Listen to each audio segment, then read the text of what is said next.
مثال کے طور پہ اب میری کچھ لوگوں سے بات ہوئی پی ٹی آئی میں, انہوں نے مجھے یہ بتایا کہ جو بنی گالہ منتقلی کا آئیڈیا تھا یہ کہیں سے گورنمنٹ سے یا کہیں اور سے نہیں آیا تھا, یہ علی امین صاحب نے خود فلوٹ کیا, اور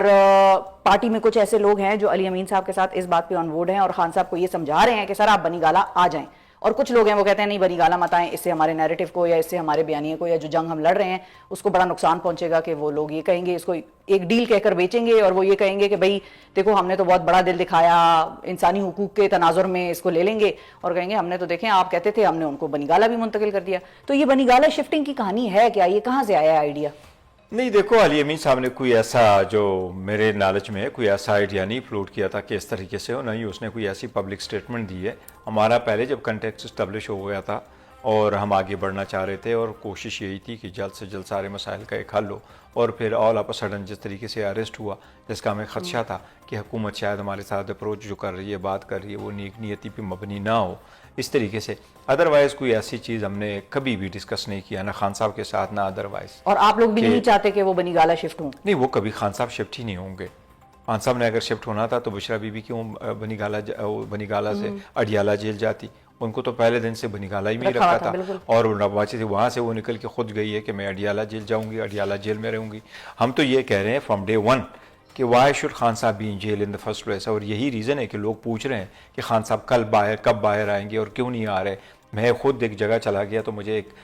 موٹر سائیکل والے نے روکا, اس کو پتہ چلا چیئرمین صاحب آئے, انہوں نے گاڑی آگے کر کے روک لیا مجھے, کہتے آپ مذاکرات کر رہے ہیں؟ میں نے کہا مذاکرات ہاں کر رہے ہیں. انہوں نے کہا خان صاحب کے بارے میں کیوں مذاکرات ہو, تو بغیر مذاکرات کے رہا ہونا چاہیے, ٹھیک ہے, اور باقی چیزوں پہ آپ مذاکرات کریں. تو لوگ کنزیوم ہی نہیں کرتے اس بات کو, آبزرو نہیں کر سکتے کہ خان صاحب کیوں جیل میں ہو. تو اس لیے خان صاحب جیل میں, اگر آپ اس کو بنی گالہ رکھیں گے, کسی اور جگہ میں رکھیں گے, جیل ہی ہے, تو that's why he is in jail, اور انشاءاللہ تعالی رہا ہو کے نکلیں گے, اور رہا ہونا چاہیے. اچھا, اگر پروسیکیوشن کنٹیسٹ نہیں کرتی, بیل آپ لوگوں نے اپلائی کر دی خان صاحب کی یا جو بھی ہے, اور پروسیکیوشن کہتی ہے کہ ٹھیک ہے ہمیں کوئی اعتراض نہیں ہے, آپ ان کو بیل گرانٹ کر دیں, تو اس سے بھی تو تاثر, کیونکہ پروسیکیوشن بیسیکلی تو سرکار کا ورژن ہے نا, تو اس سے بھی تو تاثر یہ آئے گا ڈیل کا یا نہیں آئے گا؟ نہیں دیکھیں, وہ اس کا ضروری نہیں ہے کہ وہ ڈیل ہو نہ ڈیل ہو, اس کا نہیں ہے, کیونکہ because we are not going for any deal. اور بیل میں ڈیل ہی کیا ہوتا ہے؟ دیکھو بیل میں تو ابھی آپ نے انویسٹیگیشن کمپلیٹ کر کے, ابھی تو آپ نے ڈاکومنٹیشن کرنی ہے, چالان سبمٹ کرنے, کورٹ میں آنا ہے, انڈائٹ کرنا ہے, گواہ نے آنا ہے,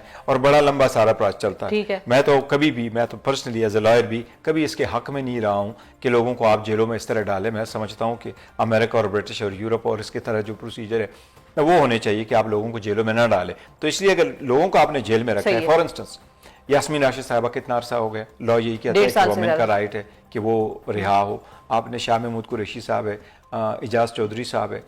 محمود رشید صاحب ہے, باقی ہمارے بڑے سارے لوگ ہیں. اور اگر آپ نے دیکھیں نا جلسے جلوس اور پروٹیسٹ میں آپ نے لوگوں کو پکڑا ہے, تو آپ نے ان کو 144 کے وائلیشن لگا کر کے لوگوں کو جیل میں پکڑا ہے. تو لیٹس موو فارورڈ, اور ان سارے لوگوں کی رہائی ہونی چاہیے. اب ایک ہائپوتھیٹیکل کوسچن بھی ہے, اور وہ ظاہر ہے آپ لوگ بیٹھے ہیں گورنمنٹ کے ساتھ, تو دونوں قسم کی سینیریوز مائنڈ میں تو ہوں گے آپ لوگوں کے بھی. ایک ہے پازیٹیو کہ بھئی کامیاب ہو جاتے ہیں مذاکرات, ہماری بات سن لی جاتی ہے, اور ایک سینیریو یہ ہے کہ بھئی کامیاب نہیں ہوتے. دین واٹ, پی ٹی آئی کا پھر اس کے بعد کا کیا؟ دیکھیں سپوز ایزیوم کر لے, لیٹس سپوز آج نیگوسیشن سے شروع ہوئی نہ ہو, تو پھر we will be back to square one. وہ تو ہم گیو اپ نہیں کر رہے ہیں. مطلب ہم ایک پولیٹیکل پارٹی ہے, خان صاحب کو جیل میں رکھا ہے, نہ حق رکھا ہے, کورٹوں میں ہم اپنا کیسز کریں گے, اور جو ہمارا struggle as a political party, protest ہو, جلسہ جلوس ہو, ہم کریں گے, اور وہ ابھی بھی ہم نے تو ویو اپ نہیں کر دیا. اچھا, اب ایک اور ایشو ہے جو بڑا سیریس تھا اور خیبر پختونخوا میں چل رہا تھا, کرم کا, اور اس پہ بیٹھے بھی لوگ, معاہدہ بھی ہوا, امن معاہدہ, اس میں سگنیچرز ہوئے سب کے. اس کے بعد دوبارہ جو ہے وہاں کی ڈی سی پر ایک حملہ ہوا, اور اس امن معاہدے کو سبوتاژ کرنے کی کوشش کی گئی اکارڈنگ ٹو بیرسٹر سیف صاحب. اس حوالے سے آپ لوگوں کے ایک اور بڑے اہم اتحادی جو کہ عمران خان کے بڑے ٹرسٹڈ ساتھی بھی ہیں, علامہ صاحب, وہ بڑے ناراض ہیں. وہ کہتے ہیں کہ میں تو اس دوسری میٹنگ میں بیٹھ بھی نہیں رہا تھا مذاکرات کی, لیکن مجھے پھر پی ٹی آئی کے ایک بڑے محترم میرے دوست نے فون کیا, اور اس نے مجھے کہا کہ آپ آئیں, اور پھر میں نے فیصلہ کیا کہ میں بیٹھتا ہوں. لیکن میں علی امین سے ناراض ہوں, اس حکومت کی خالصتاً پوری ذمہ داری بنتی ہے جو یہ سسٹم. نہیں دیکھیں, وہ کورم کی جو سچویشن ہے وہ بڑا ڈیلیکیٹ اور سیریس سچویشنز ہے, اور علی امین صاحب اور پولیٹیکل جو اس کی حکومت ہے علی امین صاحب کی, انہوں نے بڑی کوشش کی ہے, اور ایسی کوشش کی ہے کہ جب ایپیکس کمیٹی کی میٹنگ تھی تو اس میں اس کی تعریف بھی کی گئی ہے کہ یس آپ کی کوششیں کتنی سنسیئر تھی اور کتنی افیکٹو تھی ایز اے پولیٹیکل گورنمنٹ اور ادروائز بھی. مولانا صاحب جو علامہ ناصر صاحب جو ہے ان کا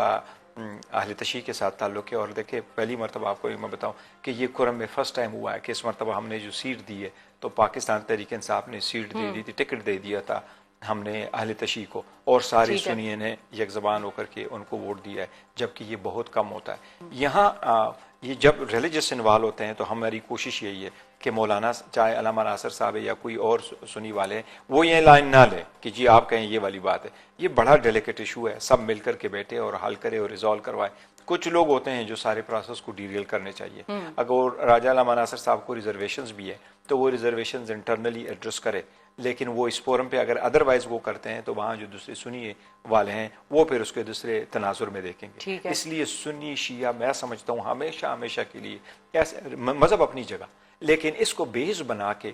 بدامنی نہیں ہونی چاہیے۔